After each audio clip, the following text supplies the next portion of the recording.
Sejarah pembukuan hadis ini ya, sejarahnya begitu panjang, melebihi sejarah pembukuan Al-Quran, melewati beberapa generasi dan melalui beberapa tokoh gitu ya. Jadi lebih panjang sejarahnya daripada penulisan dan pembukuan Al-Quran.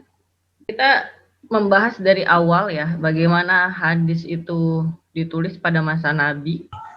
Jadi pada masa Nabi Muhammad masih hidup, tentu saja Al-Quran itu masih turun. Dan ketika Al-Quran turun, Nabi langsung menyuruh sekretarisnya untuk menuliskan Al-Quran. Waktu itu penulisan Al-Quran juga medianya masih sangat sederhana ya. Masih menggunakan apa yang ada di alam. Seperti Al-Quran ditulis pada pelepah kurma, bebatuan gitu ya, tulang belulang binatang. Belum ditulis di atas kertas. Karena Al-Quran penulisannya itu diperintahkan Nabi kepada sekretarisnya, tidak begitu dengan hadis. Hadis Nabi, yaitu perkataan beliau, perbuatan atau persetujuan ya. Kapan Nabi mengucapkan hadis ya? Kalau Nabi misalkan ditanya oleh sahabatnya tentang suatu masalah, kemudian Nabi menjawab. Nah, jawaban Nabi itu kan berarti disebut hadis ya, hadis qauliyah. Kemudian Nabi mengajarkan tata cara ibadah, itu disebut hadis fi'liyah ya. Kemudian Nabi mengajarkan para sahabat tentang agama, biasanya di rumah sahabat atau di masjid. Nah, itu juga hadis ya. Pada awal-awal Islam, Nabi justru melarang hadis untuk ditulis ya. Hadisnya mana? Perkataan Nabinya mana yang melarang hadis untuk ditulis? Nah, ini hadisnya an Abi Sa'id Al-Khudri anna Rasulullah qala la taktubu anni wa man kataba anni ghairul Qur'an falyamhu. Diriwayatkan dari Abu Sa'id Al-Khudri bahwa Rasulullah bersabda, janganlah engkau tulis tentang aku ya, jangan menulis hadis. Barang siapa yang menulis tentang aku selain Al-Qur'an, maka hapuslah, kata Nabi ya. Kenapa Nabi melarang penulisan hadis pada awal-awal Islam gitu ya? Karena Nabi khawatir tulisan hadis itu akan bercampur dengan Al-Quran. Karena Al-Quran berbahasa Arab, hadis pun berbahasa Arab gitu ya. Takutnya tercampur. Dan juga pada waktu itu para sahabat itu belum banyak yang mahir dalam bidang tulis-menulis. Tetapi pada kesempatan lain, Nabi membolehkan hadis untuk ditulis. Ketika pada peristiwa Fathu Makkah, penaklukan kota Makkah, Nabi naik ke atas mimbar ya, kemudian Nabi berkhutbah. Kemudian ada sahabat yang bernama Abu Syah ya, sahabat ini dari Yaman. Kata Abu Syah, tuliskanlah aku khutbah Nabi tersebut gitu. Berarti tuliskan hadis Nabi ya, khutbah Nabi kan berarti hadis Nabi. Kemudian kata Nabi, uktubu li Abi Syah, tuliskanlah hadis khutbah Nabi tersebut untuk Abu Syah gitu ya, atau Abi Syah. Ini kan membuktikan bahwasanya pada akhir-akhir menjelang Nabi wafat, itu Nabi membolehkan hadis untuk ditulis ya. Kenapa? Karena para sahabat pada waktu itu sudah banyak yang bisa tulis menulis. Dan Al-Quran juga sudah hampir rampung gitu ya ditulis. Di sini ada beberapa sahabat Nabi yang punya tulisan hadis, punya catatan koleksi pribadi yang isinya hadis-hadis Nabi. Di antaranya ada Ali bin Abi Thalib, ya. Beliau di sini memiliki sahifah ya, atau buku atau catatan yang berisi hadis-hadis Nabi tentang hukum pidana, zakat dan sebagainya. Begitu pula sahabat Nabi yang lain, ada Abdullah bin Amr bin As, ya, anaknya Amr bin As. Di sini beliau ini kan termasuk sahabat yang pintar dalam bidang tulis menulis ya. Beliau penulis yang sangat ulung gitu. Nah, beliau memperoleh izin dari Nabi untuk menulis hadis-hadis Nabi ya. Nah, tulisan hadis milik Abdullah bin Amr bin As ini dia beri nama As-Sahifah As-Sadiqah. Dia sangat membanggakan catatan beliau tersebut ya, yang beliau beri nama As-Sahifah As-Sadiqah.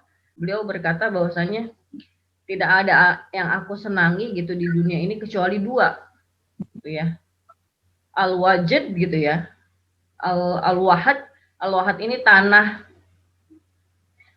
wakaf ya, tanah wakaf dari ayahnya Amr bin As gitu ya. Dan as-sodiqoh kata dia. Jadi yang dia banggakan, yang dia sangat sukai di dunia ini ada dua. Al-Wahad tadi, tanah wakaf dari ayahnya. Kemudian as-sodiqoh kata dia. Jadi catatan hadis milik dia yang isinya hadis-hadis Nabi tadi. Jadi orang-orang Arab zaman dulu menyebut catatan-catatan milik mereka itu dengan sahifah ya, atau kitab. Kemudian setelah Nabi meninggal ya, disebut dengan masa sahabat ya, tahun 12 Hijriah sampai 98 Hijriah. Bagaimana periwayatan hadis pada masa sahabat gitu ya? Bagaimana penyampaian hadis dari mulut ke mulut, dari lisan ke lisan para sahabat? Pada masa sahabat ini mereka fokus membukukan Al-Qur'an ya. Karena Nabi sudah wafat, kemudian banyak penghafal Al-Qur'an yang meninggal ya dalam perang Yamamah ya. Kemudian ada 70 orang penghafal Al-Qur'an yang meninggal. Kemudian atas inisiasi dari Umar kepada Khalifah Abu Bakar bahwasanya Al-Qur'an mesti dikumpulkan dan ditulis. Akhirnya fokus mereka pada waktu itu membukukan Al-Qur'an. Sebetulnya Abu Bakar juga ingin sekali membukukan hadis, tapi setelah dipertimbangkan, akhirnya beliau mengurungkan niatnya karena khawatir umat Islam fokusnya ke hadis ya, bukan ke Al-Qur'an. Kemudian pada masa sahabat ini disebut juga dengan masa taklilur riwayah atau pembatasan periwayatan ya. Jadi pada waktu itu sahabat menyampaikan hadis itu tidak sembarangan ya. Apabila sahabat ditanya suatu hukum, kemudian sahabat tersebut pernah mendengar hadis dari Nabi, kemudian sahabat tersebut menyampaikan hukumnya sesuai apa yang dia dengar dari Nabi. Bahkan Khalifah Abu Bakar dan Umar ini mau menerima hadis ya kalau orang tersebut bersaksi ya, membawa saksi. Bahkan pada masa Ali mensyaratkan selain saksi itu harus sumpah ya, demi Allah saya mendengar hadis tersebut dari Nabi, ini saksinya gitu ya. Nah, oleh karena itu pada masa sahabat itu disebut masa pembatasan periwayatan ya, atau taklilur riwayat. Apalagi pada masa Khalifah Ali bin Abi Thalib ya, umat Islam itu kan terpecah menjadi beberapa golongan ya akibat konflik politik antara Ali dan Muawiyah. Umat Islam terpecah menjadi yang mendukung Ali disebut Syiah, kemudian yang keluar dari dukungannya terhadap Ali disebut Khawarij ya. Kemudian ada umat Muslim yang tidak memihak Ali, tidak memihak Muawiyah gitu ya. Kemudian ada yang mendukung Muawiyah. Umat Islam banyak terpecah ya menjadi beberapa golongan. Oknum-oknum dari golongan-golongan tersebut ada yang tidak segan-segan membuat hadis palsu ya. Tujuannya untuk menarik massa ya, untuk menarik orang-orang agar masuk ke kelompoknya. Ini kan bahaya ya. Jadi marak hadis palsu akibat perpecahan umat Islam disebabkan karena konflik politik. Oleh karena itu, ulama di kalangan sahabat ini tidak tinggal diam gitu ya. Melihat banyak pemalsuan hadis, mereka berusaha di sini agar menjaga kemurnian hadis dengan apa? Dengan rihlah ilmiah ya. Mereka pergi ke berbagai daerah untuk mengecek kebenaran hadis tersebut. Kenapa harus pergi ke daerah-daerah lain? Karena para sahabat senior itu sudah banyak yang pindah ke daerah-daerah tersebut karena perluasan daerah Islam. Jadi banyak sahabat-sahabat senior yang ditugaskan menjadi gubernur di daerah ini, ditugaskan untuk mengajar di daerah ini. Jadi mereka, para sahabat yang junior itu akhirnya mencari kebenaran hadis itu dengan mendatangi sahabat-sahabat senior yang sudah pindah di daerah-daerah lain. Berikutnya, pada periode berikutnya yaitu masa tabi'in abad kedua Hijriah. Nah, di periode ini baru hadis itu dikodifikasi atau dibukukan ya. Siapa yang menggagas hal tersebut yaitu Khalifah Umar bin Abdul Aziz ya. Beliau melihat bahwasannya banyak ulama-ulama ahli hadis yang meninggal. Makanya beliau menganggap perlu hadis itu dikumpulkan, catatan-catatan hadis dikumpulkan kemudian dibukukan. Kemudian Khalifah Umar ini menyuruh para gubernur di wilayah kekuasaan Islam agar menyuruh para ulamanya untuk mengumpulkan hadis dan kemudian dibukukan ya, ditulis. Nah, ulama yang pertama kali membukukan hadis atas instruksi khalifah yaitu namanya Muhammad bin Muslim bin Syihab Az-Zuhri. Ini ya, Az-Zuhri inilah orang yang pertama kali menuliskan hadis ya atas perintah Khalifah Umar bin Abdul Aziz. Walaupun pada masa ini hadis sudah dibukukan, tapi hadis masih bercampur dengan perkataan sahabat dan fatwanya sahabat. Ya, jadi satu buku itu, satu kitab itu di dalamnya ada hadis, ada perkataan sahabat gitu ya. Kemudian ada juga fatwa sahabat. Jadi ada hadis di dalamnya itu ada hadis marfu ya, hadis yang disandarkan kepada Nabi, kemudian ada hadis mauquf, hadis yang disandarkan kepada sahabat gitu ya. Ada juga hadis maqtu ya, ada hadis yang disandarkan kepada tabi'in juga ada. Ya. Di sini kitab-kitab hadis yang muncul ini ada Al-Musannaf ya. Kemudian ada Al-Muwatta nama kitab hadisnya. Ada Musnad ya. Al-Musannaf dan Al-Muwatta ini teknik pembukuan hadis di mana di dalamnya itu terdiri dari bab-bab dalam fikih dan di dalamnya tercampur antara hadis marfu ya, hadis mauquf dan hadis maqtu tadi. Sedangkan musnad teknik pembukuan hadisnya berdasarkan sahabat yang meriwayatkan hadis. Misalnya musnad Abu Bakar gitu. Berarti hadis-hadis kumpulan hadis-hadis yang diriwayatkan oleh Abu Bakar. Musnad Umar bin Khattab berarti hadis-hadis yang diriwayatkan oleh Umar bin Khattab. Demikian gitu. Nah, ini model bukunya ya di sini ya. Ada Muwatta Malik bin Anas ya ini. Muwatta Al-Imam Malik. Kemudian ada Musannaf Abdul Razak As-Sun'ani ya di sini. Al-Musannaf Al-Imam Al-Hafiz Abi Bakar Abdul Razak bin Hisham bin Nafi' As-Sun'ani namanya. Kemudian ada Musnad Ahmad bin Hambal ya. Al-Musnad lil Imam Ahmad bin Muhammad bin Hambal. Ini contoh-contoh kitabnya ya pada masa tabi'in. Kalau ini cetakan sekarang ya, dulu belum ada cetakan sebagus ini ya. Ini cetakan zaman-zaman sekarang. Berikutnya ada masa tabi'in ya atau pengikut tabi'in yaitu abad ketiga Hijriah. Periode ini disebut dengan masa kejayaan kodifikasi hadis ya atau masa keemasan pembukuan hadis. Sebab pada masa ini gitu ulama sudah memisahkan antara hadis dari perkataan sahabat tadi ya atau hadis dari fatwanya sahabat. Kemudian pada masa ini juga hadis telah tersaring ya, terfilter ya sehingga hadis itu dipisahkan hadis sahih dan hadis yang tidak sahih. Dengan apa ya? Dengan munculnya kitab induk hadis yang 6. Itu disebut dengan kutubus sittah ya. Jadi kitab induk hadis yang 6 ini adalah kitab pedoman gitu ya, kitab hadis pedoman para ulama setelahnya gitu ya. Jadi kitab induk hadis yang 6 ini sangat menjadi pegangan para ulama-ulama hadis setelahnya gitu ya. Apa saja kitab induk hadis yang 6 ini? Ada 2 sahih dan 4 sunan ya. Pertama sahih Bukhari, kemudian sahih Muslim, Sunan Abu Daud, Sunan At-Tirmizi, Sunan Ibnu Majah dan Sunan An-Nasa'i. Ya, kitab sahih Bukhari itu nama aslinya ini Al-Jami' Al-Musnad As-Sahih Al-Mukhtasar min Umuri Rasulillah sallallahu alaihi wasallam wa sunanihi wa ayyamih lil Imam Hafiz Abi Abdillah Muhammad bin Ismail Al-Bukhari. Ya, ini namanya.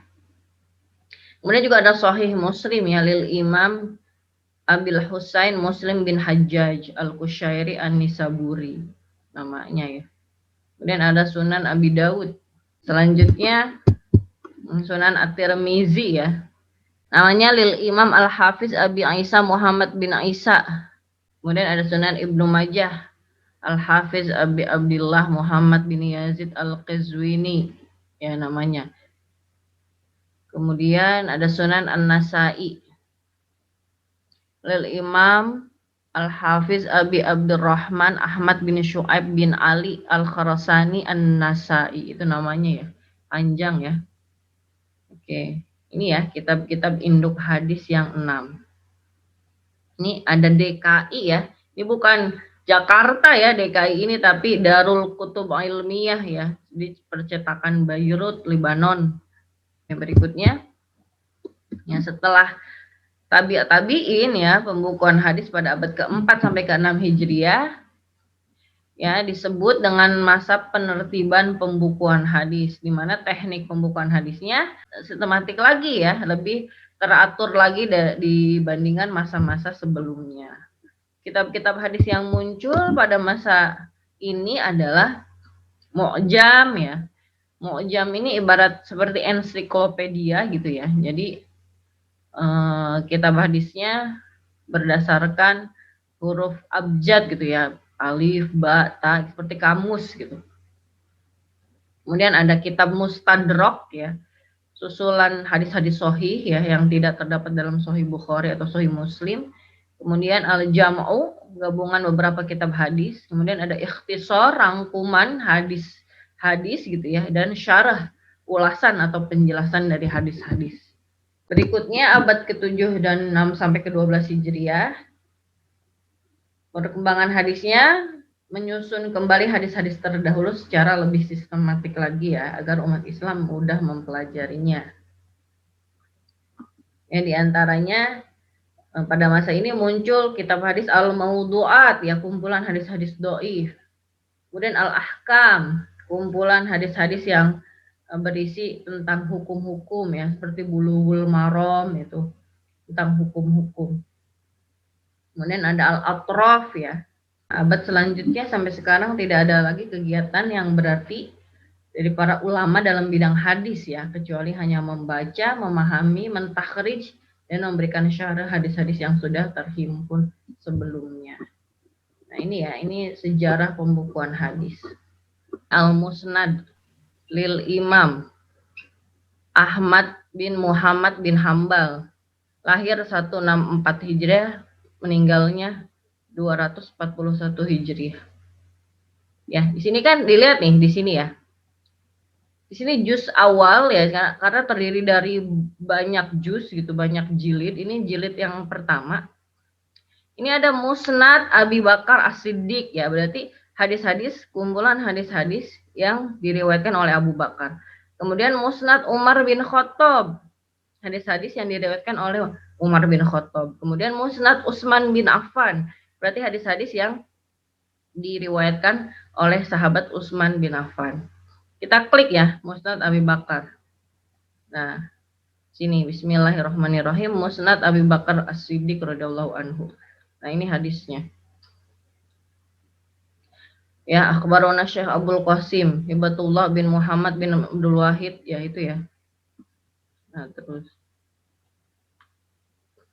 Ya, di sini Hadatsana Abdullah bin Umair qala akhbarona Ismail bin Abi Khalid an Qais qala qoma Abu Bakar fahamidallah wa asna alaihi summa qala ya ayuhan nas innakum taqra'una hadhil ayah ya ayyuhalladzina amanu alaikum anfusakum la yadurrukum man dhalla idza tadaitum wa inna sami'na Rasulullah sallallahu alaihi wasallam yaqul innan nasa idza ra'al munkara falam yughayyiruhu aw syaka an yu'ammahumullahu bi'iqabih. Nah ini ya.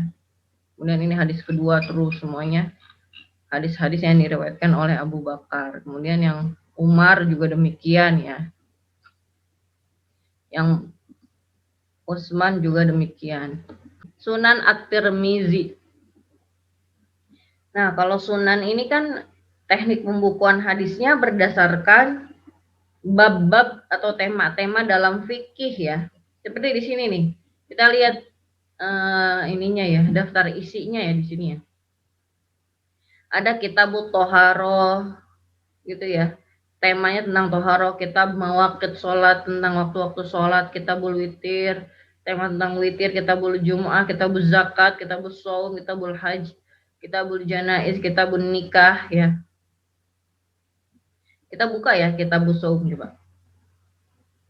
Nah ini. Ya, kitabul shaum an Rasulillah. bab maja fi fadli syahri Ramadan ya. Tema saum dari Rasulullah, babnya tentang fadilah atau keutamaan bulan Ramadan. Sini hadisnya sahih nih ya, sahih bacaannya. Nomor hadisnya 682. Haddatsana Abu Quraib Muhammad bin Ala bin Quraib qala haddatsana Abu Bakar bin Ayyash anil A'mash an Abi Shalih an Abi Hurairah qala qala Rasulullah sallallahu alaihi wasallam idza kana awwalul lailati min syahri Ramadan sufidatis syayatin wa maradatul jin wa ghuliqat abwabun nar falam yuftah minha bab wa futihat abwabul jannah falam yughlaq min habab wa yunadi munadin ya baghiyal khair aqbil wa ya baghiyasy syarr aqsir walillahi utaqaul minan nar wa kadzalika kulli lailah. Gitu ya. Jadi ini tentang fadilah syahr Ramadan, tentang apabila malam pertama bulan Ramadan itu datang ya, maka setan itu dibelenggu ya, kemudian pintu-pintu neraka itu ditutup dan dibuka pintu-pintu surga itu ya. Kita lihat ya di sini sunan itu teknik pembukuan hadisnya berdasarkan tema-tema dalam fikih ya. Tadi ya ini kita lihat tema-temanya nikah, rodho, tolak gitu ya, buyu, al-ahkam, ad-diyat, al-hudud, as-soid, al-adhahi dan sebagainya. Itu sunan ya. Di sunan ini campur ya antara hadis sahih dengan dhaif. Oke, nah ini hadis hasan juga ada hasan, sahih ya. Yang dhaif, ini ada dhaif tulisannya. Ya, jadi tercampur. Kalau sahih Bukhari dan Muslim itu khusus hadis sahih saja.